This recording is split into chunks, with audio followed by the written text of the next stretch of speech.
Hola a todos y a todas y bienvenidos a Relatos de Sangre y Tinta. Hoy vamos a hablar de un caso que os va a dejar sin palabras. Y es que este caso marcó a toda una generación en España. Por su brutalidad sobre todo, pero también por lo inesperado y por las circunstancias. Es una historia real, llena de intrigas, traiciones y una oscuridad que parece difícil de comprender. Ocurrió hace más de 2 décadas y bueno, fue en un lugar muy tranquilo del sur de España donde nadie se esperaba que ocurriera un crimen tan brutal. Como estáis viendo, no voy a estar sola porque me acompaña María de Leyendo Bambú, con quien exploraremos los detalles y las motivaciones detrás de este impactante caso. Bienvenida, amiga, a mi humilde podcast. Encantada de estar en tu humilde podcast.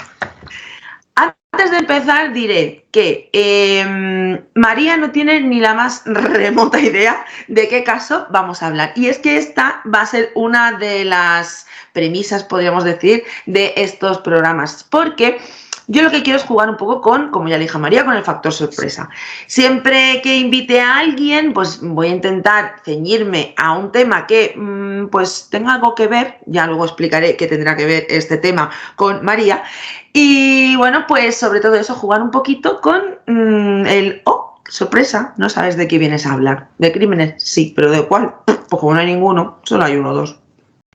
Pero antes de empezar, voy a recordaros que este episodio contiene descripciones de hechos sensibles y que, bueno, recomendamos discreción a los oyentes. Si no estás listo, si estás listo o lista para adentrarte en esta historia de amistad, traición y violencia, acompáñanos en este viaje. Y ahora sí que sí, ya con todos los avisos hechos, vamos a empezar. Shadows of the night we weave our tales, the secrets whispered by the moon dust trail. Curious minds wander, no need to fear. A warm embrace and mysteries we steer. With passion born of dreams unspoken, we chase the stars that guide the broken. Antes que nada, vamos a ponernos todos en contexto, ¿vale? Y el contexto es la situación de nuestro, que es un caso nacional, en los 2000, ¿vale? Vamos a hablar un poco de la situación de España en los 2000. En el año 2000, España vivía una etapa de transformación, ¿vale? Marcada sobre todo por la llegada del euro. Se nos iba la queridísima peseta, que aún convivía con el euro, y bueno, pues estábamos en expansión, sobre todo del sector de la construcción, lo que empezaba a inflarse, lo que se llamó después ¡pum!, la burbuja inmobiliaria. Sin embargo, había muchas desigualdades, muchas tasas de desempleo y especialmente, sobre todo, como siempre, los que siempre acaban pasándolo mal, los jóvenes. La sociedad estaba inmersa en el proceso de modernización cultural. Empezábamos a tener móviles. Internet empezaba de aquella manera, y aunque podríamos decir que la cosa estaba un poco en pañales, pues eso, iba evolucionando. Al mismo tiempo, los adolescentes vivían bajo la influencia de la televisión. Ni Netflix, ni HBO, ni nada. Antena 3, Telecinco y 4 canales más. Y ya, ¿verdad, María? Y ya. Y qué bien vivíamos. Buah, y eso de ver las series un día a la semana y tener que quedarte con todo el hype esperando a la semana siguiente para ver el siguiente capítulo, buah, eso no hay quien lo pague. Y bueno, pues estaban en auge las series juveniles. La que estaba más de moda parece ser, por lo que he podido encontrar, que yo sí que era fan, Al salir de clase. No sé si tú lo veías. Niñatos de 16 años llevando un restaurante, llevando un pub. CBC. Y bueno, una de las preocupaciones entre la juventud, aparte de la tasa de empleo, que era súper alta, era que el alcohol y las drogas estaban en auge. Vamos, Chimo Bayo tendría que estar en su top más alto, porque allí lo que viene siendo las drogas y el alcohol iban que venían. Bueno, pero sin eso no hubiese existido el Juja. Y eso es muy importante, ¿cierto? No, cierto. El Juja, y a mí me gustaba mucho también Paco Pil. También te diré, o sea Aquí se va denotando las edades que tenemos, ¿vale? Bueno. Que no, que estamos estupendas y maravillosas.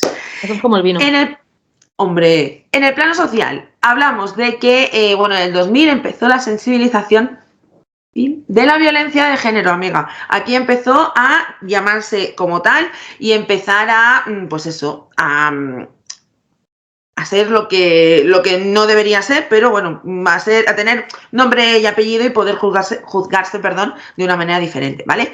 Todo esto, por si no lo sabes, y si no, hago aquí un pequeño hablar de lo mío, que es los asesinatos. El asesinato de Ana Orantes en el 97, una mujer que la verdad pasó el infierno en vida, fue la que sacudió mucho la conciencia social y hizo que empezara este movimiento para que en 2000 se dieran grandes pasos para visibilizar el problema. Ana Orantes fue una mujer que sufrió muchísimo en vida, ya os digo, fue maltratada por su marido y fue una víctima también por su marido. O sea que este caso, muy a nuestro pesar, pues ha dado pie a que como os digo, la justicia en esta parte pues vaya un poco, digamos, dando pasos, ¿vale? Seguimos, porque también estaba ETA, que todavía estaba ahí al pie del cañón, rompió la tregua y bueno, pues en 98 declaró la tregua y en el 2000 pues dijo, pues mira, me la paso por ahí y voy a cargarme al socialista Fernando Buesa y a su escolta, que eso fue el 22 de febrero del 2000. Y bueno, pues en mayo de ese año, por ejemplo, Serafín Zubiri pues se fue a Eurovisión, quedó pues ahí, entre medio de la tabla. Como siempre, no ganamos, pero bueno, lo importante es participar, o eso dicen. Y bueno, pues para aquellos fifes, el Madrid ganó otra vez la Champions, no sé cuál sería de ellas, pero ganó la Champions. Y bueno, pues poquita cosa más os cuento. Yo creo que ya he hecho un repaso bastante rapidito, ¿no? De cómo estaba el 2000 por aquel entonces. ¿Tú qué recuerdas de aquella época, María? Yo lo recuerdo todo eso y más. Yo recuerdo el ordenador ahí con el MS2 Enter, las clases de informática que ahora vamos, ¿dónde quedó aquello? Recuerdo que fue el año que conocí a mi marido. Recuerdo, tengo muy buenos recuerdos del 2000, ¿eh? De ese año redondo que se iba a acabar el mundo porque esos 3 ceros iban a explotar los ordenadores en casa, nos íbamos a morir todos, ya se acababa esto, ya era, vamos. Nostradamus se había quedado corto con todas las predicciones y no pasó nada, lógicamente. Pero estamos. Sí lo recuerdo y a ver, dicen que tiempos pasados son mejores, pero yo creo que no. A mí me gustó. Yo siempre digo que no mejores, yo siempre digo que diferentes. Yo creo que, mira, el otro día fui a una charla de una autora que me encanta mucho, ya aquí hablando un poquito de libros, que no es que sean mejores, es que nuestra memoria es tan buena que nos hace quedarnos con los buenos momentos. Entonces los malos como que sí los recordamos, pero son como más que fluyen por ahí, nada más. Entonces, pues, me gustan los 2000. Pues sí, pues tiene mucha razón, la verdad. Yo, como muchas veces dicen, por ponerte un ejemplo, que esto no viene a nada ahora ya ni de libros ni de True Crime, pero bueno, cuando te dices, te comías un bollicao y te sabía a gloria, te lo comes hoy y dices, pues tampoco era para tanto, los de antes estaban mejor. No, que te lo comías con otra ansia, con otro, no sé. O sea que al final son tiempos, son momentos. Ya lo vivido está, y ahora a vivir otras cosas. Y las cosas evolucionan y que de esto han pasado 25 años ya. Madre mía, madre mía. Parece que fue ayer, ¿eh? Madre mía, madre mía. Madre mía. Más pipiola, bueno, te diré. Entonces, una vez ya introducidos en la situación, sobre todo para si hay alguien que me esté viendo de fuera de España o que seáis más pipiolos todavía que nosotras y no sepáis pues qué era salir de clase, que por cierto, pecado tenéis de no saber esas cosas. Entonces, ya estamos aquí. Ya estamos en el 2000 y nos vamos a ir a la noche del 26 al 27 de mayo del 2000. Y voy a empezar a dar pistas así muy sutiles, a ver si María pilla y adivina cuál es el caso del que vamos a hablar. Como os digo, noche del 26 al 27 de mayo del 2000. 3 amigas de una localidad tranquila de Cádiz, más concretamente, San Fernando. Cádiz. Todo lo que parecía una noche tranquila terminó en un suceso que conmovió, ya os digo, no solamente a San Fernando, sino a toda España. Y es que, bueno, en el centro de la tragedia encontramos, como os digo, a 3 jóvenes, una víctima y 2 agresoras que, lejos de ser desconocidas, mantenían entre ellas una relación muy, muy estrecha de amistad. Lo que ocurrió esa noche es algo que sigue siendo difícil de entender aún a día de hoy y que dejó una cicatriz imborrable. ¿Sabemos ya de qué caso estamos hablando, amiga María? Yo creo que leí hace poco un caso de esas chicas, y le llaman así, las chicas de San Fernando, ¿puede ser? Son sí. Las brujas de San Fernando. Las brujas de San Fernando, es cierto, las brujas de San Fernando. ¿Y por qué he traído yo este caso? Porque María, igual que yo, hemos leído el libro de Jordi Wild, que es Anatomía del Mal, 8 crímenes que harán perder la fe en la humanidad, y entre ellos, que lo tengo por aquí, no sé si se verá, tengo por aquí unas marcas, está el de las chicas de San Fernando, las brujas de San Fernando. ¿Tú también le llaman las chicas? Que yo me quedé con las chicas de San Fernando, las brujas de San Fernando. Bueno, pero es que chicas, es que bruja, yo creo que cualquier cosa se queda corta con estas. Es que te iba a decir yo, lo de brujas se le queda corta. Para mí, brujas, bueno. Bueno, es que tú siendo del norte, hija, lo de las meigas ya va por otro lado. Entonces tú lo ves como algo no tan malo. Ya te expliqué una vez que es diferente, meiga que bruja. Y bruja no es bueno. Así que, pero bueno, dentro de lo malo, estas son peor que brujas. Mucho, infinito, mucho peor.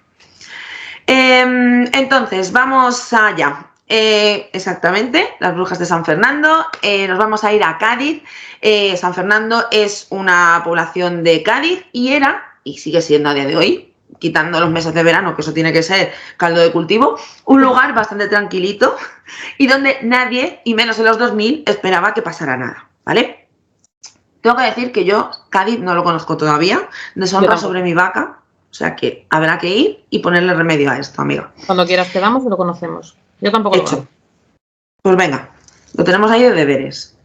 Pero bueno, para entender lo que pasó, porque claro, yo solamente he dicho el titulito, vamos a analizar primero los detalles del caso, como las protagonistas, las circunstancias y los elementos clave que llevaron a este oscuro desenlace. Porque, hijos, ya sabéis que si esto está aquí es porque bien no ha acabado. Así que por ahí vamos bien. Nos centramos en las 3 amigas, que como os digo, una va a ser la víctima y 2 las agresoras, que eran, pues podríamos decir, un grupito bastante diferente.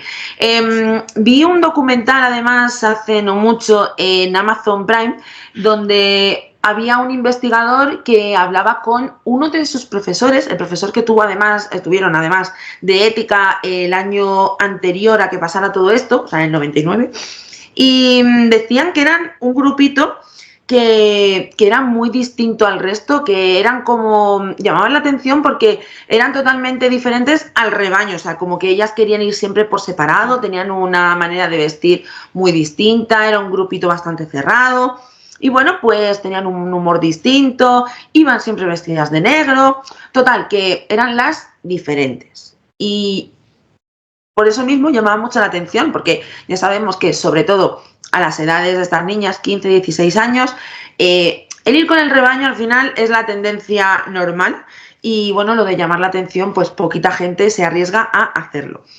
Pero vamos, como os digo, estas 3 chicas tenían 2 15 y una 16, las 3 cursaban tercero de la ESO y bueno, pues el grupo empezó siendo formado por 2, lo formaban primero Raquel y Carla, y luego a posteriori se unió Iria, que fue la tercera amiga, ¿vale? Pero vamos, como diría Jack o Daniel Sancho, como queráis, vamos por partes y vamos a conocer una a una a estas protagonistas. Es que lo de Jack el Destripador, oye, hay que modernizarse y teniendo aquí uno... Hay que nacionalizarlo, tienes toda la razón.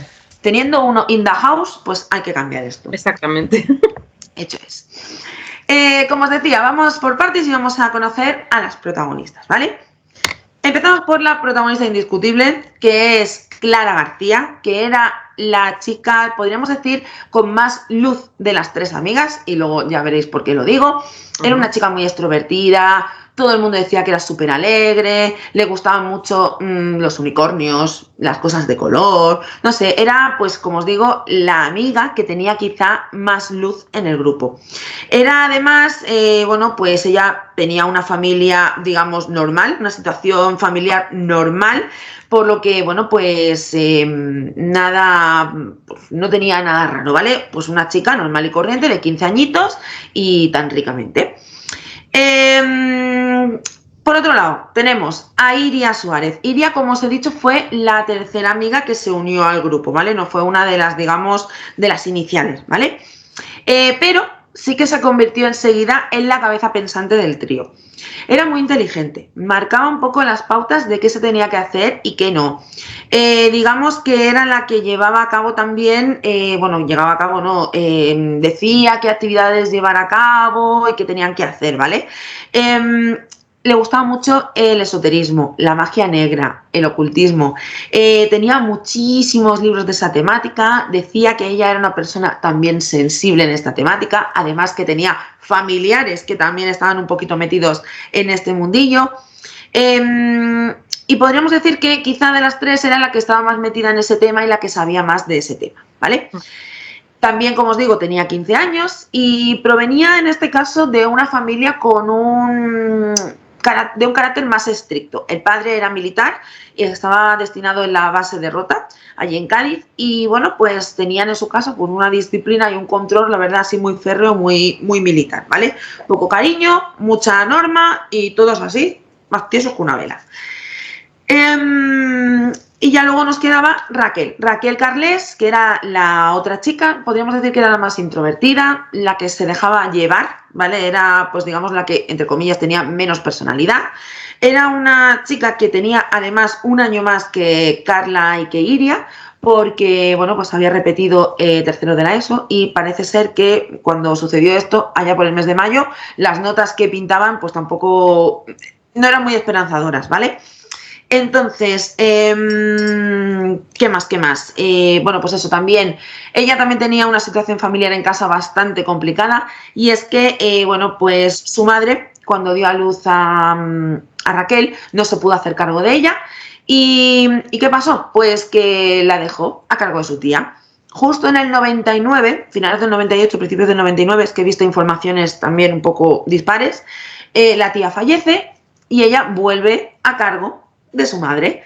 De su padre, pues sabemos poco. Es un señor que cuando ella era pequeña era adicto y cogió el petate y se largó. Y luego, pues en los últimos años volvió a la vida de Raquel, pero pues tampoco no fue una figura muy relevante, la verdad. Así que la chica, pues lo que viene siendo cariño en casa, cero. Y bueno, pues una situación un tanto complicada. Para que veas el cuadro de comedor que nos hemos montado aquí en un momento. ¿Y en qué edad? Yo que trabajo con ellos. Te contaré. Te contaré el cóctel maravilloso que hay aquí montado, ¿eh? Es que esto presagiaba mal. Mal. Además, muy mal. Además, como os decía, tenemos tres y totalmente distintas. Carla podríamos decir que es una niña, pues eso, pues con más luz, más que se llevaba bien con todo el mundo, hablaba con todo el mundo, aunque estuviera siempre en el grupito de Iria y Raquel, pero era más extrovertida, ¿vale? Luego tenemos a Iria, que en el momento que llegó dijo, aquí estoy yo y yo soy la que mando, y luego Raquel, pues, hija, que se dejaba guiar, se dejaba llevar, pues, por quien hiciera falta. Entonces, con estos tres personajes, ya teniendo un poco claro el cuadro, los personajes del cuadro, vamos a seguir porque esto promete. Seguimos, ya tenemos a las tres elementos. Las tres partes del bodegón y bueno, pues seguimos, aquí hablamos, o sea, ahora continuamos pues hablando un poco de cómo estaba la relación. Ya conocemos a las tres, pero claro, ese grupito era, vamos, uña y carne, estaban siempre juntas. ¿Qué pasó? Que un día Clara, pues llevaba algún tiempo ya intentando distanciarse un poquito de ellas. ¿Por qué? Porque lo que os digo, si es que no pegaban ni con cola. Empezaban ya, Iria y Raquel, empezaban a hablar demasiado de temas muy oscuros, de pues eso, de ouijas, de un montón de cosas. Y una cosa es que tú un fin de semana te vayas con las amigas y hagas una ouija, que yo no lo he hecho, pero bueno, hay gente que sí. Pero bueno, una cosa es esa y otra cosa es que estés todo el día pico pala, y que sea, digamos, tu 24/7, tu trending topic, todo lo que estés hablando todo el día. ¿Qué pasa? Pues eso, que Clara empezó a distanciarse de ellas. Hablaban todo el día de temas oscuros y ella estaba ya un poco harta. Además, lo que ya fue el detonante es que Clara conoció a Manuel Alejandro, que era pues un chico, no me digas que no tiene nombre de culebrón turco. Con Manuel Alejandro hemos topado. Oh, hombre, te diré. Pues Manuel Alejandro, con este nombre tan telenovelesco, fue el detonante que hizo, o que animó, o que empujó a Clara a que pues se separara del todo de Raquel e Iria. Podría decir que era lo mejor que podía haber hecho, pero ya veréis que va a ser que no. Estas dos últimas, Raquel e Iria, pues se tomaron la verdad bastante mal este distanciamiento de Clara y lo llegaron a tomar como si fuera una traición hacia ellas. Sobre todo, la que más estuvo, digamos, la que más le dolió, la que más se sintió traicionada fue Iria. O sea, vienes la última, te crees la manda más, encima se despega una y encima tú me has traicionado. Vamos a dejarla ahí. Ahí estamos. Siendo la cabecilla, pues es lo que hay. Pues esto, pasaron cada vez a ser más oscuras. Tenían, bueno, entre Iria y Raquel, tenían misiones que cumplir, reglas que cumplir. Tenían incluso un demonio que se llamaba Daemon, originales ellas ante todo, que era su demonio protector. O sea, tenían un demonio protector, un angelito de la guarda, como hemos tenido todos, lo que tienes que tener, mi alma. A ver, es que, vamos a ver, tenemos aquí a Iria, personalidad militar, que es lo que traía de cuna. Es que es lo que traía de cuna. Y tenemos a Raquel, que el amor brilla por su ausencia. Lógicamente, cuando tú tienes un círculo cerrado en el que todo es maravilloso, incluso, vamos, que es que tienes hasta mascota, que tienes a Daemon ahí, bueno, claro, que una te traicione y esta mujer la va a traicionar y a dejar por un hombre. Normal. Mal. Es mal. Todo mal en este trío, todo mal. Como os decía, pues tenían a su Daemon, que era su demonio protector, y encima, aquí Daemon, que era muy protector, pero claro, pedía cosas a cambio. Les pidió una misión. Además. Tenían una máxima satánica, que era la que le pedía Daemon, que era acabar con quien le hubiese dado la vida. ¿Cómo lo ves? Todo bien. O sea, estas chicas... Todo bien. Pero bueno, tuvieron un momento de lucidez, por decirlo de alguna forma, sí. Y decidieron que no querían acabar con sus padres. Pero... mi padre no, mi madre no, porque oye, los conozco y les tengo cariño, pero otro, igual me lo pienso. Vamos a practicar antes a lo mejor, ¿no? Pues venga. Bueno, hasta aquí vamos a hacer un pequeño paréntesis. Y es que, como os he dicho, todo esto ocurrió en el año 2000. Os he contado un montón de cosas que sucedieron en el año 2000, pero no hemos hablado de dos cosas súper importantes que también... aparte de las órdenes de Daemon, fueron un tanto detonantes en lo que ocurrió con Iria y Raquel, que fueron estas dos cosas. Una, un caso igual de polémico o más aún, que ese sí que me acuerdo perfectamente, que a mí me dejó trastornadísima, que ocurrió el mismo año, a principios de año, por el mes de febrero, marzo, creo recordar, en Murcia. ¿Y sabes cuál es, María? No caigo, me suena haberlo leído, pero no caigo. Pues el crimen de la katana, el asesino de la katana. Cierto que estas chicas eran, sí, ya. Pues un asesinato que la verdad fue muy polémico, ya no solo porque el chico, haciendo aquí un pequeño resumen, mató a su padre, a su madre y a su hermana con síndrome de Down con una katana, sino que, bueno, pues todo el revuelo mediático que llevó pues alrededor.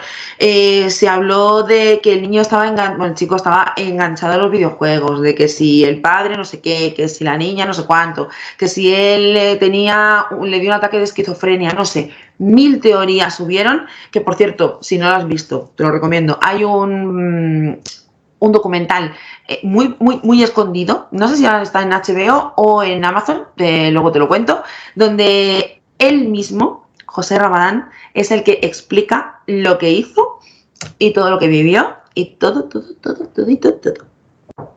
Madre mía. Bueno, no hablo porque a lo mejor lo cuentas. Venga, dale. Ahí es nada. Con palomitas incluidas. Pues este sería uno de los puntos fuertes que detonaron todo lo que sucedió después. ¿Cuál fue el otro? Que también estuvo ligado al caso que os acabo de contar del asesino de la katana. El cambio de la ley del menor. Ese cambio, esa modificación, que bueno, pues podemos opinar todos, pero vamos a dejarlo corriendo un estúpido velo. Donde los cambios que se hicieron fue que los menores hasta 14 años son inimputables, pase lo que pase, hasta los 19 años se juzgan como menores, donde antiguamente eran hasta los 17, y luego que a partir de los 19 se juzgan como adultos, ¿vale? Como os decía, estos dos puntos se juntan en la cabeza de Iria, porque Raquel, ya os digo, se dejaba llevar bastante, y juntamos en una coctelera dos chicas con unos pensamientos un tanto oscuretes, una misión de un demonio que les ha dicho que tienen que matar a alguien.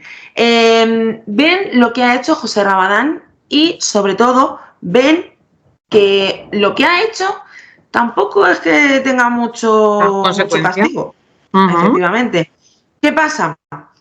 Las chicas se obsesionan, sobre todo Iria, repito cuando digo las chicas, pero casi siempre me voy a referir a Iria, se obsesionan muchísimo con el caso de José Rabadán, incluso le escribe cartas a la cárcel, bueno, etcétera, etcétera. José Rabadán, y luego en el documental este que os digo que vi, lo reconfirma, nunca llegó a ver esas cartas, porque dice que si él hubiese recibido esas cartas, jamás los hubiese parado, no hubiese dejado que eso hubiese ocurrido, ¿vale? Las hubiese intentado, pues, disuadir de alguna forma, pero parece ser que esas cartas no le llegaron a tiempo. El caso es que, bueno, lo que viene siendo estas cosas que pasan. El caso es que, bueno, pues, todo junto, como os digo, estas dos jóvenes empiezan a sentir celos hacia Carla, que empieza a hacer una vida ella feliz, podríamos decir. Empiezan a sentir celos, resentimiento, y todo esto se fue intensificando más y más y más hasta que deciden que la persona elegida para acabar con su vida es Carla. ¿Qué? ¿Cómo vamos hasta ahora? Flipé, con este caso flipé cuando lo conocí. O sea, estas tres, yo creo que Carla estaba ahí porque algo pasaría en su vida que no encajaba con la sociedad típica, ¿no? Y se juntó con estas dos que, bueno, aceptaban a cualquiera en su grupo porque lo que necesitaban era cariñito, amigas y todo esto. Iria, no sé cuál sería su perfil psicológico, pero bueno, yo creo que ahí había algo más que... Y encima aumentado por lo que te decía antes, régimen militar, el cariño probablemente muy escaso y todo esto. Yo me acuerdo que flipé cuando me enteré de eso, de que le escribían incluso al asesino de la katana. Quiero pensar que a él no le llegaron las cartas porque esas cartas son revisadas antes, y imagino las cartas de estas chicas a su ídolo, ¿no? Porque igual que aquí nosotros nos encanta el Damiano, por ejemplo, y vamos, ¿qué te voy a decir yo que tú no sepas? Claro, yo quiero pensar que un funcionario de prisiones o quien se ha encargado de leer esas cartas diga, hostia, esto no puede llegar a este hombre. Pero si pensamos eso, yo me pregunto, la persona que leyó esas cartas, si alguien las leyó, ¿no estaba un poco en sobreaviso de lo que podía pasar? Que me encantaría saber el perfil psicológico de esta mujer. O sea, yo te decía antes, yo que trabajo con adolescentes, bueno, trabajo desde chiquitines hasta adolescentes, no nos podemos imaginar lo maleables que son los adolescentes permeables. Te decía que antes en el 2000 no teníamos la internet tan a la carta y a la mano, pero aún así, o sea, yo lo veo todos los días y no es por echarle la culpa a la familia, pero a veces te cuentan algunas cosas que dices, ¿en qué momento unos padres hablan de ciertas cosas o tienen ciertos comportamientos? Entonces, se juntaron aquí 3 personalidades maravillosas y claro, cuando una quiso destacar, dijeron, te vas a enterar tú. Que me dijo aquí mi amigo Damon que lo vas a flipar, nena. Ya te digo, tengo aquí órdenes de Damon, que las de mi padre a lo mejor me las paso por el arco del triunfo. Sí, pero Damon... Probablemente. Pero es que Damon, y encima, claro, es lo que dices tú. O sea, podemos discutir lo de la ley del menor, todo lo que tú quieras, pero si tú te comportas como un adulto, pues a lo mejor tendrías que ser juzgado. No como un adulto, pero sí que bueno, que algo más. Efectivamente. Pero eso de la justicia está un poco de aquella manera, así que... Bueno, nos hemos quedado, ya te digo, ya hemos puesto la situación del país, de la casa, de las chicas, de todo. Están las 3 un poco a uñas, Clara y su, como era Manuel Alejandro, viviendo su historia de amor, Iria y Raquel pues ardiendo en deseos con las palabras de Damon, así que bueno, pues esta era la situación en el momento. Nos vamos a ir, como os decía, al día 26, la noche del 26 al 27 de mayo, ¿vale? De 2000, donde ocurre ya la parte chunga y fea del tema. El día del crimen, las 3 chicas pues quedan en un parque, en una zona que se conoce como El Barrero, ¿vale? Es un sitio bastante tranquilo dentro de San Fernando, que en sí pues ya era bastante tranquilo. Clara ese mismo día habla con su chico y le dice, oye, mira, que es que voy a quedar con Iria y con Raquel porque, pues mira, vamos a limar las perezas, a ver si, no sé, podemos... pues tener una tarde tranquila, las 3 amigas y tal. Y al novio pues no le hizo ni santa gracia, dice que le olió un poco a chamusquina, pero bueno, al final el que va a decir eran sus amigas, pues oye, pásatelo bien y ya está. Bueno, pues nada, eso, quedaron las 3, quedaron en un descampado, en un parque, y bueno, pues estaban allí tranquilamente, ya se había hecho de noche, estaban viendo las estrellas, y en una de estas que estaban...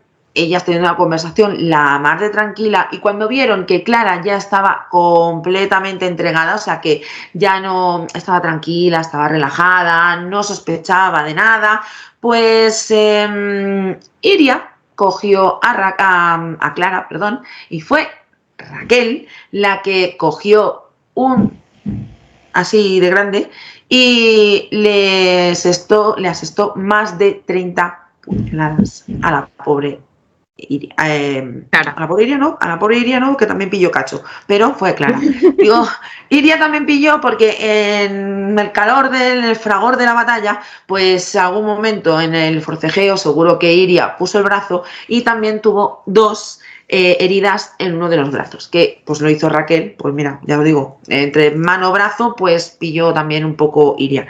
El caso es que, bueno, pues... la atacaron con una brutalidad bastante increíble, vamos. No solamente la estuvieron agarrando y apuñalando, sino que además también luego, a posteriori, cuando se hizo el análisis forense, se vio que además también tenía muchos golpes, la golpearon, o sea que se ensañaron con ella todo lo que quisieron y más. Pero ya, o sea, sí. Ya lo de las puñaladas, lo de los golpes, el cómo lo hicieron, es escalofriante. Lo peor fue lo que pasó después. ¿Qué pasó después? Pues que allí dejaron a la pobre Clara mirando a las estrellas y ellas pues se fueron a continuar la fiesta. Entre las 2 dijeron y alegaron o hicieron un pacto de que había sido eso, un pacto, porque era una orden que venía de este demonio protector. Y bueno, pues nada, pacto cerrado, vámonos de fiesta, que ya está todo hecho, ya hemos hecho el trabajo, pues vamos a seguir con lo nuestro.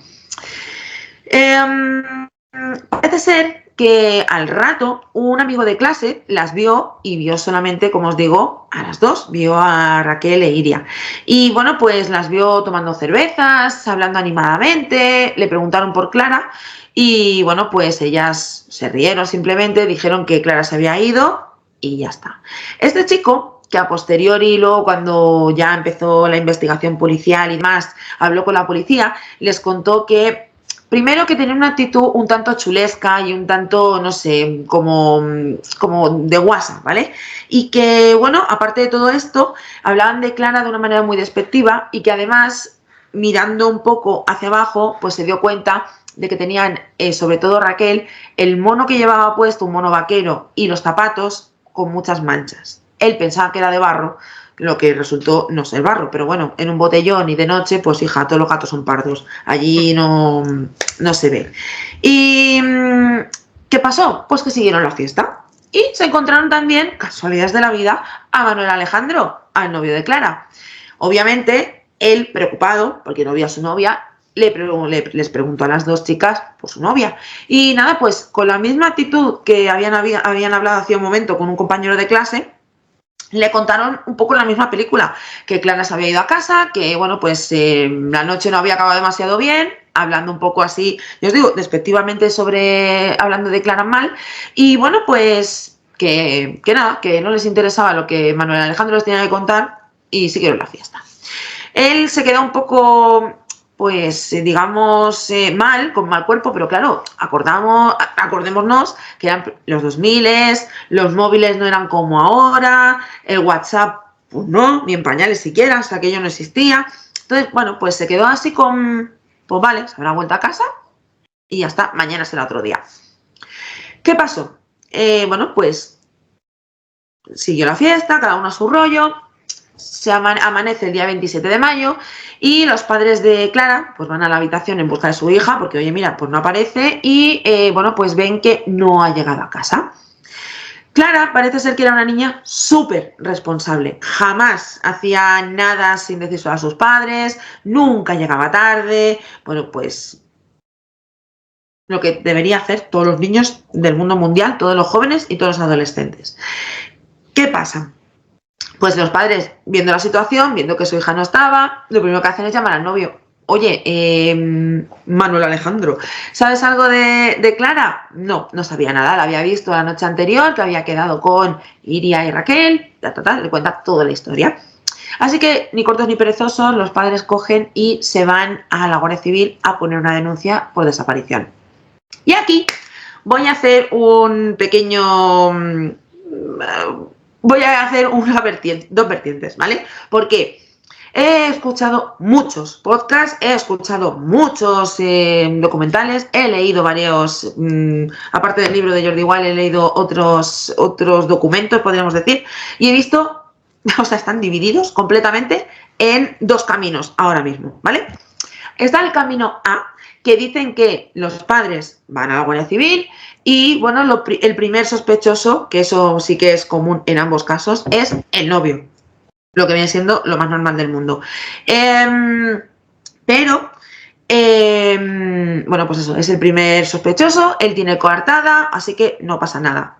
De la primera versión sale que una pareja que pasaba por el Parque del Barrero, paseando al perro, dando una vuelta, ahora mismo no recuerdo, se encuentran el cuerpo de Clara, dan aviso a la Guardia Civil y cuando los padres llegan a poner la denuncia, pues suman 2 más 2 y les da a Clara García. Y luego hay otra versión que dice que lo mismo, el novio sigue siendo otra vez el principal sospechoso, todo igual, pero que, bueno, pues el novio vuelve a su casa, lo interrogan, todo lo demás y, pues, como os decía antes, hay algo que no le da muy buena espina de la noche anterior, ¿vale? Y pues se va a la zona donde Clara había quedado con sus amigas. Y esa otra versión dice que es él el que encuentra el cuerpo de Clara allí en el barrero. ¿Cuál de las dos es la real? Pues sinceramente, I don't know. No voy a llamar a Manuel Alejandro para preguntarle al pobre niño. Entonces... nos vamos a quedar con que, sea como fuere, él Manuel Alejandro es el principal sospechoso del caso. Él tiene coartada, así que enseguida lo descartan, pero bueno, pues ya sea él o sea la pareja que os decía, alguien encuentra el cuerpo de Clara con todos los signos de violencia que os decía allí en el Parque del Barrero, ¿vale?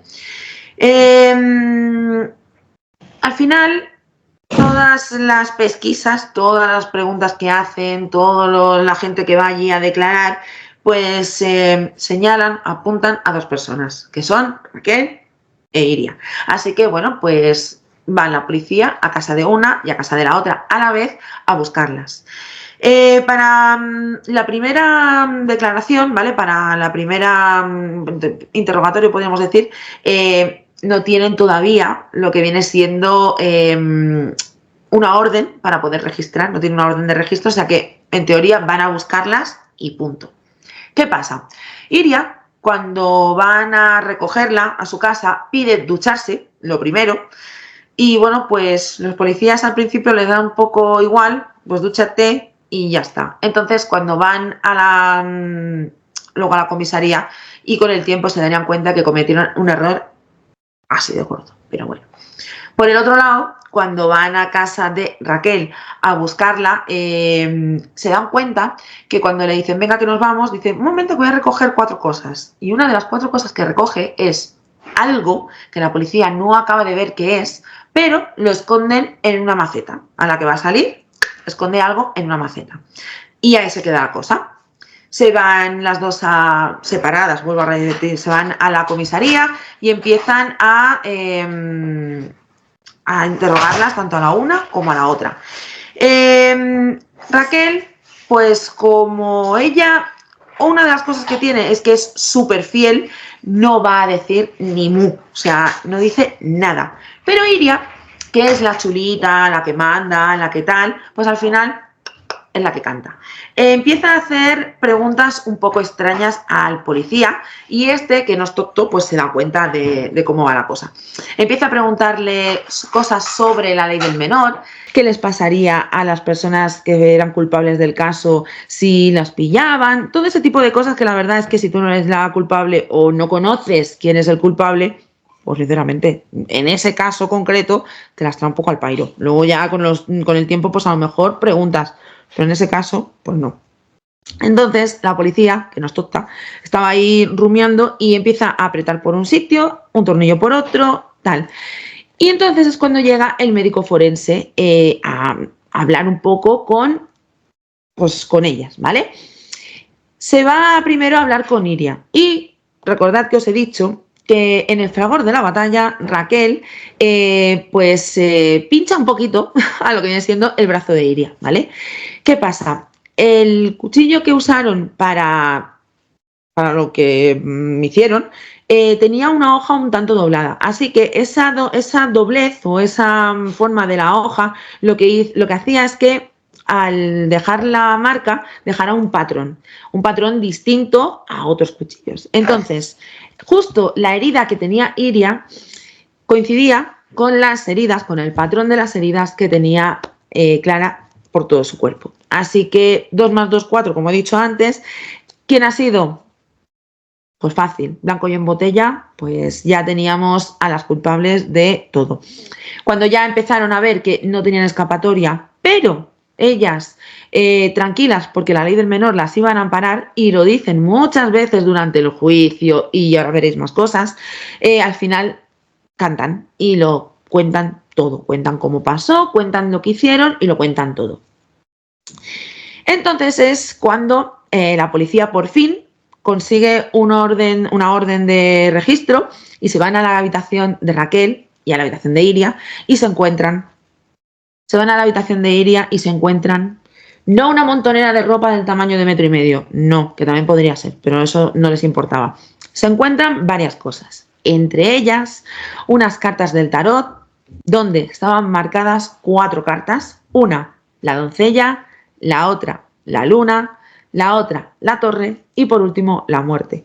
Si os dais cuenta, estas 4 cartas es que eran esquema de lo que pasó aquella noche. No sabemos tampoco lo explicaron y tampoco lo he encontrado, si, no sé si lo explicaron, quiero decir, perdón, porque tampoco lo he encontrado, es si ellas sacaron esas cartas queriendo o si directamente fue una tirada y, mira, casualidades de la vida, le salió esas 4 cartas. También encontraron un montón de recortes de prensa, tanto del caso de José Rabadán, el asesino de la katana, como de la ley del menor, de los cambios de la ley del menor, de cómo se enjuiciaban los menores con esta nueva ley, etcétera, etcétera. Y por último, pero iba a decir no menos importante, no, lo más importante, fue un diario.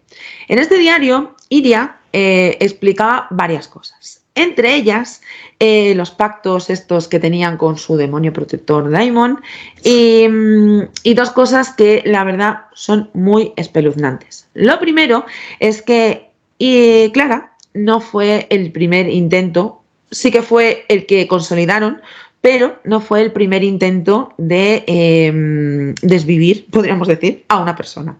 Y es que, sí, hija mía, sí. Meses antes, o semanas antes, Raquel e Iria estaban un día paseando por un centro comercial que hay cerca, entiendo que en San Fernando, no recuerdo ahora mismo el centro comercial específico porque no me lo he apuntado. Y bueno, pues estaban por allí, pues de ronda, a ver a quién encontramos aquí que cubra un poco el expediente y nos ayude a cumplir esa misión de Damon. Pues estaban en los baños, jajaja, jijiji, cuando entró una dependienta de una de las tiendas que hay allí, que casualmente era muy delgadita, chiquitita y estaba embarazada.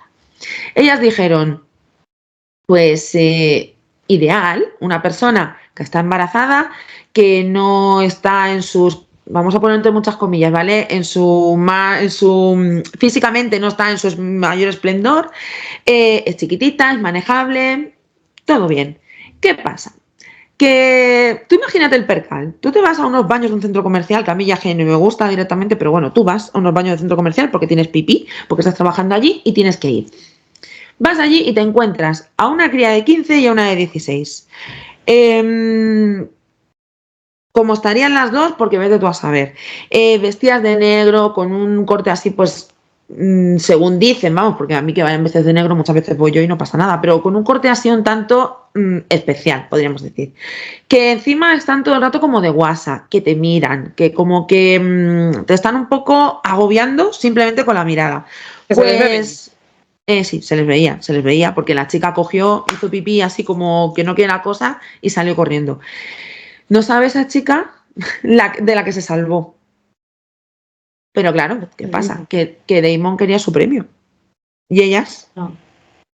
Cuando se dieron cuenta de que, y todo esto según lo que ponen los diarios, cuando se dieron cuenta de que, bueno, pues una persona que no conocían de nada era complicado, dijeron, ¿y si tiramos de alguien que, aunque haya ahí algo, va a confiar en nosotras, va a venir y va a querer estar con nosotras y además nosotras ya no queremos estar con ella? No sé si me entendéis lo que quiero decir. Entonces, pues tuvieron fácil que fuera Clara. En este diario, además, explicaban todo lo que hicieron con Clara, cómo iban a hacerlo, qué iban a hacer y además explicaban también qué les iba a pasar después. Porque claro, como os digo, Iria tenía un máster en la ley del menor, o sea que tenían claro que no les iba a pasar absolutamente nada. Y bueno, pues todo esto estaba detalladísimo en ese diario. Pero bueno, luego se fueron a casa de Raquel y como os digo, hubo un policía que estuvo ahí bastante ojo a visor y vio que algo había escondido en una maceta. Pues la policía fue directo a la maceta y que se encontraron el arma con la que acabaron con la vida de Clara. Encontraron el cuchillo y vieron que efectivamente tenía la hoja, seguía el mismo patrón que, bueno, pues que tenían las heridas de Iria y las heridas de Clara. Así que, bueno, pues la investigación policial, como habéis visto, fue bastante rápida y, bueno, pues las pruebas solas, o sea, ellas mismas básicamente se incriminaron y no hubo forma de que pudieran escapar de la justicia. Durante el juicio se habló de sus personalidades, de cómo llegaron a planear algo así, de si tenían algún brote, de no, al final se dedujo que no y que, bueno, que todo lo que habían hecho habían sido muy conscientes de lo que habían hecho, que lo habían hecho a sabiendas de lo que hacían y lo que venía después, que es lo más fuerte todavía. Y bueno, pues aquí tenemos a las dos culpables del caso. ¿Qué te parece? Flipé. O sea, flipé con lo de que lo hayan intentado otra vez. Pero, fíjate una cosa. O sea, el primer pensamiento que tienes es, hostia, premeditación total. O sea, son niñas que han planeado un secuestro, que han planeado una morición, que han planeado qué les va a pasar después. Pero es que luego está la otra parte, que son tan inocentes que necesitan dejarlo registrado. O sea, ellas no son conscientes, o quiero pensar yo eso, de que estaban dejando pruebas todo el rato. O sea, ellas podían haberse deshecho el cuchillo, no dejar escrito todo, pero en realidad eran niñas. O sea, ¿y qué hacíamos nosotras en los 90 cuando no teníamos el Instagram para dejar nuestras tiernas salchichas de verano? Lo escribíamos en nuestro diario.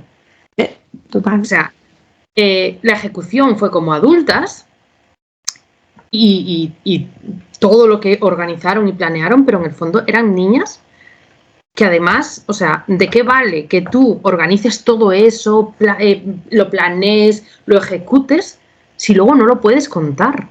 Efectivamente. Y ahí salió la Iria necesitada de protagonismo, de amor y de todo, que necesitaba contarlo. Contarlo. Efectivamente, al final lo que la prensa recogió en esa época fue que Iria hizo lo que hizo, porque al final sí, Raquel fue la mano ejecutora, porque al final, fijaos hasta qué punto llegó el come-come de Iria hacia Raquel, que ella al final, si hubiese querido, hubiese salido de rositas, porque en realidad ella lo que hizo, sí, la golpearía seguro, la sujetó, pero al final la que acabó con la vida de Clara fue Raquel, no fue Iria. O sea, imaginaos la manera que la tenía anulada completamente. Y lo que, como os decía, lo que salía en la prensa es que Iria cometió ese crimen porque quería ser famosa. Ahí está. Es que es una pasada. O sea, el afán de protagonismo y el poder que tiene una niña sobre otra. Porque es lo que dices tú, o sea, el arma del crimen la tenía Raquel, incluso Iria tenía cortes que podía haber dicho, no, a mí también me atacó, pero conseguí escapar, podía contar lo que sea, podía haberse librado porque esa mente iba a 2000 por hora. Y aún así, ese afán de he sido yo, la pudo y confesó que fue ella. La pudo, pero y ahora ya estamos indignados todos, porque los estamos, pero es que me río porque si no, eso o me doy a la bebida. ¿Sabes cuál fue la pena que les cayó aquí a Pili y a Mili? Creo recordar que no fue mucho, pero dale. Fueron 8 años de internamiento en un centro tutelado, separados, obviamente. Y bueno, pues cuando las chicas tenían 21 y 22 años correlativamente, o sea, Raquel tenía 22 e Iria tenía 21, como ya habían cursado, no sé si era un 70% de la pena o algo así leí, bueno, pues salieron libres. Y ya está. Y no, ya está, nada más. Ellas salieron libres. Una de ellas estudió psicología, la otra no recuerdo qué. Una se fue a vivir a Inglaterra, la otra, pues, como no podía permitírselo, siguió viviendo en San Fernando. Al final, bueno, pues tuvo que salir de allí por otros medios. O sea, presión social, lógicamente. Sí, supongo que la justicia, igual que hace las cosas mal, pues a lo mejor a la pobre chica la sacó de allí y menos mal, porque yo no sé si me la encuentro por la calle. Entonces, bueno, pues a vivir, que son 2 días, con 21 y 22 años, te diré, toda la vida por delante, cosa que la pobre Clara no tuvo la oportunidad. Pero es que aún hay más. En 2017 volvió a salir un poco esta noticia al candelero. ¿Por qué salió? Resulta que, hombre, nos encontramos, ahora mismo creo que recordar que era Iria, pero no me hagas mucho caso porque no recuerdo cuál de las dos. Una de las dos, la que se fue, no, Iria, claro, porque es la que se fue a vivir a Londres, se siguió la pista y, bueno, pues parece ser que trabajaba en un colegio como psicóloga. Hola. A ver, no voy a ser yo quien las defienda, porque no voy a ser yo, pero ¿qué pasa? Cuando tú trabajas en un cole, y tú lo sabrás mejor que yo, tienes que tener los delitos penales pues más limpios que el culito de un bebé. Pero otra cosa que pasa cuando tú... Uy, es que me enervo.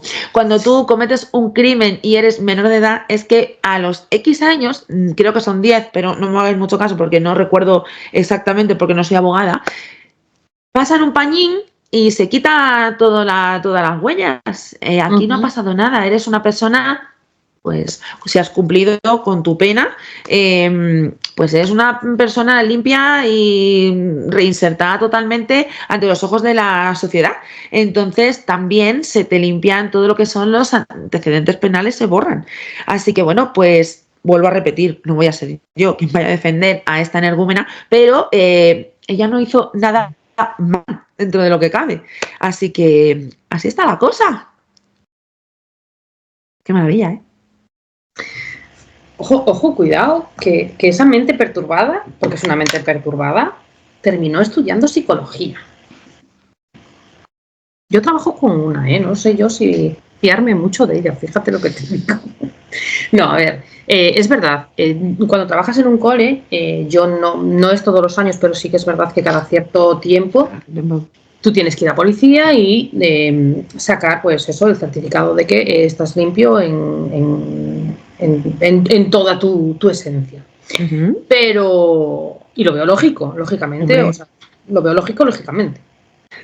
Estamos trabajando con niños, estamos trabajando con cabecitas, estamos formando cabecitas, que es lo más importante, más que formar, más que enseñarle contenidos.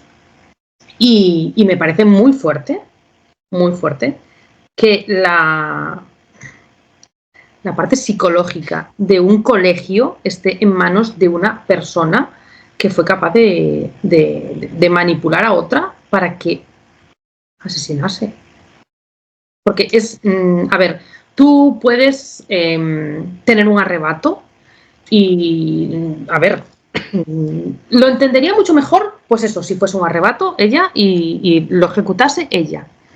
Pero tener la sangre fría y la cabeza para manipular a otra persona que lo haga en tu nombre, bueno, en el nombre del demonio este magnífico que tenía, de este, pero es que eso es muy fuerte. Y luego 8 años de internamiento que no cumplieron, porque no lo cumplieron, donde vivieron bien, se les cuidó, porque por desgracia también sé, a ver, no es el mundo idílico, pero sí que me ha pasado de tener alumnos en centros de menores y bueno, tienen unos estudios y pueden salir formados de allí, cosa que nuestra Clara, la pobre, nanay de la China. Entonces,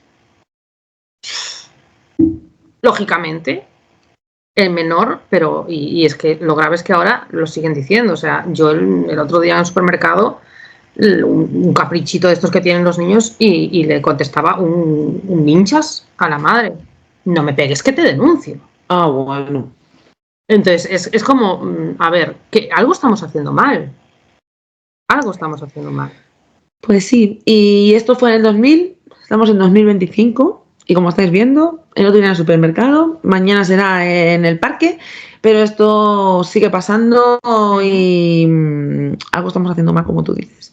Dentro de lo que cabe, este caso, aparte de ponerte los pelos como escarpias, de darte dolor de barriga, porque da dolor de barriga, te hace reflexionar, deja muchas reflexiones, por un lado, el papel de la adolescencia, de las amistades en la adolescencia y de las relaciones tóxicas en la adolescencia, que hasta qué punto pueden degenerar una cabeza para llegar a llegar a esos extremos, y cómo pueden también, digamos, un grupo, en este caso pequeño, pero un grupo, influir en decisiones de una persona, porque es lo que hablamos. Al final, Clara se fue a tiempo, pero Iria era la que estaba allí mandando, era la que decía lo que había que hacer, como, o sea, era, pues, como tú decías antes, al final, el padre militar también a lo mejor le llevaría un poco a seguir el mismo tal, pero es que, no sé, te deja la cabeza como para estar pensando un mes.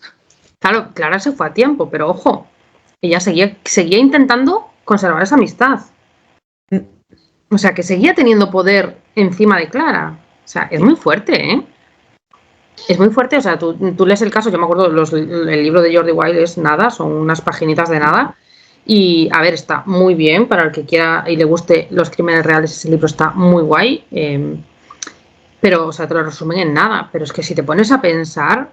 O sea, son 40 páginas, para ser exactos. 41. No, nada. Hace poquito de no aquí, es nada. nada. O sea, para un caso que lo que dices tú, poner los pelos de punta, el poder que una niña de 15 años... ¿Tú te acuerdas en los 2000 tú y yo con 15 años? Bueno, tú y yo con 2000 no teníamos 15 años, Laia, pero no me parece cuántos teníamos. Pero bueno, 16. ¿Tú te acuerdas con 15 años? O sea, nosotros con 15 años no era todo esto. No, ni muchísimo menos. O sea, teníamos otras... Yo qué sé, yo tenía otras cosas en la cabeza. Yo no tenía ese tipo de pensamientos. Y sí, a lo mejor yo recuerdo una compañera de clase que quizás sí le gustaba más el tema esotérico, pero lo que te digo, o que cogieran y mis compañeros de clase han hecho ouijas. Si las han hecho, yo no, vuelvo a repetir. Sí, sí. Pero... A ver, y sabes que, a ver, yo como gallega, nos va mucho el rollo eso y creemos, no es que creamos, pero a ver las ailas, ¿no? Entonces, claro. que siempre que sí, que aquí hay muchas leyendas y muchas cosas, pero de ahí a pasarte al siguiente nivel, No. A mí me parece muy fuerte. Hay otro caso que me gustó, entre comillas, me impactó más en ese libro, pero ese recuerdo que fue muy fuerte cuando lo leí. Yo al final he traído primero porque al final María fue la que me dijo cuando hagas esto, porque claro, yo hablé con María y le contaba pues que yo quería hacerlo de True Crime en el otro canal, que sí que tengo mis vídeos y tengo mis cosas, pero yo cuando hablaba con ella le decía, quiero casos, si te ocurre alguno, ay, pues me he leído el libro de Jordi Wild y tengo este y tengo las fotos guardadas todavía, y este de las brujas de San Fernando era uno de ellos. Y claro, me hacía gracia primero que cuando vaya invitando a gente también os contaré el por qué elijo unos y no elijo otros. Este caso lo he elegido primero porque al final María es galega, entonces al final lo de las brujas, las meigas, que no es lo mismo, lo sabemos, pero bueno, ya sabemos lo que va el tema. Segundo, al final ella es profesora, trabaja con chicos, con niños y jolín, pues me parecía guay el tener también su punto de vista y pues los comentarios que has hecho, las opiniones que puedas decir y tal. Y tercero, pues eso, porque al final este caso, entre muchas comillas, vuelvo a repetir, nos ha unido un poco por el tema del libro. Así que por eso yo ya tengo a varios invitados aquí en la cabeza y tengo ya cada caso pensado. Me encanta que pienses en la gente como casos. Una que está un poco trastornada de la cabeza. Me gusta que hayas elegido este caso para mí, pero sí, a mí me da miedo. A mí, que yo que vivo en el colegio, porque es que vives en el colegio al final, me da miedo, me da mucho miedo por los comentarios que escuchas y por eso. Y sobre todo, porque antes, esto que contabas, ¿no? Que era excepcional, que Raquel se fuese a vivir con su tía y tal, ya no es tan excepcional, Ahora lo excepcional es que tu papá y tu mamá vivan juntos, o tu mamá y tu mamá, o tu papá y tu papá, lo que tú quieras, pero que tengas esas dos figuras o esa figura paterna sin nadie que esté peleando y usándote a ti como como granada explosiva, ¿vale? porque está a la orden del día que te lleguen citaciones para juicios, a los profes como testigos, que no sé qué, bueno, que te llegue inspección, que te llegue menores, que te llegue... entonces, lo no normal o no típico es que tú tengas un seno familiar. Es que no sé ni cómo llamarlo, porque es que ya ni existe esa palabra. No, es que no sé cómo llamarlo. Cualquier palabra que uses puede ser utilizada en tu contra, porque lo puedes llamar normal y no hay ninguno más normal que otro. Diferente, pues todos son diferentes. Típico tampoco. O sea, que llegues a casa y que tengas una persona adulta referente a la que contarle tus problemas y a la que contarle y en la que te ayude. Eso ahora es lo normal.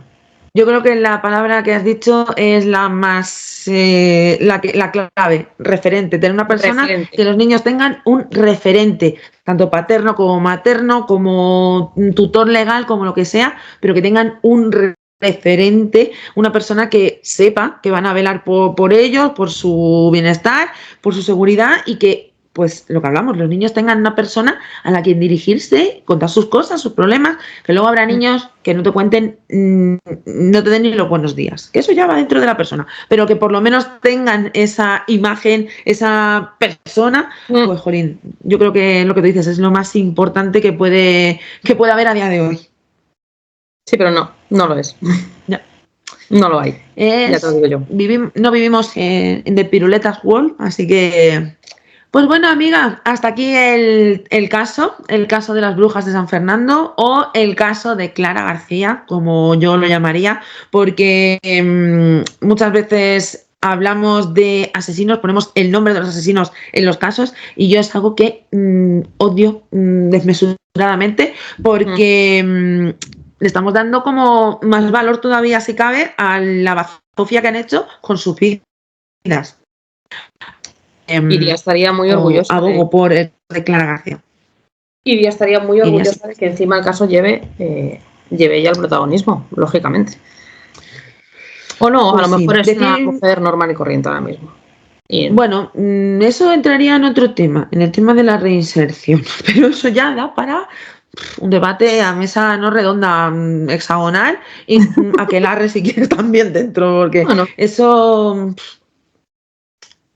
eso va para largo, es muy largo. Yo te preparo la queimada y hacemos un aquelarre un día y vamos. Ponemos a todos de picos palos. Hecho. Decir solo para acabar, como detalle que me gustó mucho y que me lo apunté, que donde ocurrió todo esto, ¿vale? Porque no sé ya ni cómo llamarlo, el Ayuntamiento de San Fernando quiso plantar una estatua de un unicornio en homenaje a Clara. Así que, bueno, pues ojalá no tuviera que estar en ese unicornio, ojalá Clara fuera la que paseara por ese parque, pero bueno, por lo menos pues se ha rendido un pequeño homenaje a, pues, y no se ha quedado tan feo después de la crueldad que tuvieron esas dos brujas de San Fernando. Así que han dejado un detalle, por lo menos a un caso tan feo, una estatua bonita que recuerda a Clara. Y ya está, llegamos al final del episodio, amiga. 1 hora y pico, que esto, no pasa nada. Llegamos al final de este... Bueno, y yo seguía, yo seguía. Llegamos al final como te decía, llegamos al final de este episodio, de este caso, donde hablamos de una historia trágica, que la verdad, como os digo, muestra lo peor de las relaciones humanas, pero también invita a reflexionar sobre las señales que podríamos evitar en un futuro. Esas mezclas y esos mejunjes que se hacen de personas, la verdad es que ya de lejos huelen feo, pues a ver si ojalá pues no haya más casos como este y que Brujas de San Fernando solo haya una y no más, Santo Tomás. María, muchas gracias, un placer tenerte, vuelvo a repetir, en mi humilde podcast. Gracias por ser la primera engañada para meterte en este sarao, porque ha venido la pobrecita mía sin saber nada, como el resto, también van a venir sin saber nada, pero ella menos todavía. Y que solamente que si te gustaría añadir algo antes de despedirlos. Nada, que me lo he pasado muy bien, que ya me gustaba el caso y ahora me gusta mucho más, que sabes que soy fan absoluta de los casos que presentabas en True Crime, así que me ha encantado que me hayas elegido como conejilla de indias. Que nada, que me he pasado una tarde fabulosa y que yo, cuando quieras, soy toda tuya. Muchísimas gracias, amiga. A todos los que nos escucháis, muchas gracias por estar ahí. Gracias por darme esta oportunidad y ver este episodio. Como siempre, os invitamos a seguirnos en nuestras redes sociales. A María, hazte un pequeño autobombo. ¿Dónde te seguimos? Pues en Instagram como Leyendo Bambú, súper original yo en YouTube como Leyendo Bambú y adivinad cómo me llamo en Goodreads, pues Leyendo Bambú. Pues es que soy Leyendo Bambú hasta en la librería de aquí de Pontevedra, que soy María Bambú, no tengo ni apellidos ya, es lo que hay. Pues María, Leyendo Bambú. Y a mí, a una servidora, me podéis encontrar como @relatos de sangre y tinta, tanto en Instagram como en YouTube. Y estos episodios los podéis escuchar tanto en Spotify como en Podimo y en YouTube. Es que me sale lo del Q&A Reading y voy a carrerilla a decir lo que no es. Y nada, que nos vemos en el próximo episodio. El próximo episodio me escucháis solamente a mí. Voy a tener el monólogo este que tengo una vez cada 15 días. Y el mes que viene nos vemos aquí con otro invitado, invitada. ¿Y quién será? ¿Quieres dejarle? Voy a hacer aquí una improvisación. ¿Alguna pregunta para el próximo invitado o invitada?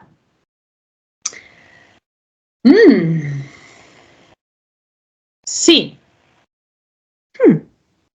¿Cuál sería, tú, sin saber cuál es el caso ni nada, pero cuál sería la sentencia tuya? O sea, ¿cuál sería la consecuencia que tú pondrías a ese delito que se ha cometido? Hecho, porque a mí me ha tocado uno que probablemente no, seguramente hubiese cambiado las consecuencias, claro está. Entonces, ¿cuál sería tu sentencia? Muy buena pregunta. Así que para el próximo invitado o invitada, ya sabes, tienes que darle ahí a la mollera, aunque poco vas a poder darle porque no vas a saber el caso hasta el día de la grabación. Así que mal. Y nada, que lo dicho, muchas gracias. Nos vemos en el próximo episodio donde seguiremos explorando los rincones más oscuros de la realidad y porque a veces lo inexplicable no se encuentra en los libros, sino en la vida misma. Muchas gracias y hasta la próxima.